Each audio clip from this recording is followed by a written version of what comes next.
So I mostly use this type of knot for making macrame bracelets, and I usually work them in one of two ways. So for the first method, you want to match the ends of your cords and then run them through your fingers to find the centre.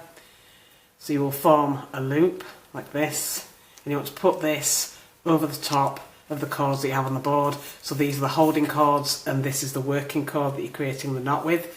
So you'll put the loop over the top there like that, and then you will take this looped end and put it underneath the cords like that, and then you will take the tail ends and then put them through the loop like this,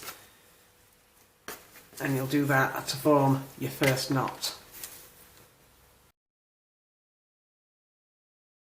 So the second method that I use is when the working cord is already attached to the board, so maybe I'm in the middle of a pattern or something, and the holding cords will also obviously be attached to the board, and I will take the working cord and I will form a 4 pattern like that. So this is a forward 4, and I will take this tail end underneath here and then through this cap here.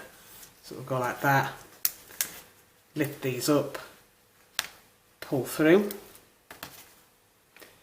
and then I'll work it the same way, but this time I will take the working cord underneath the holding cords and then pull over and through.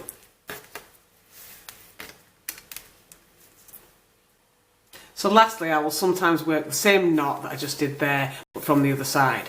So to do this, I will make a backward 4, taking the working cord over the top of the holding cords, and then lifting these up and pulling this tail end through here. And then completing by again doing a backward 4, but this time taking the working cord underneath the holding cords and then pulling the tail end through, like that.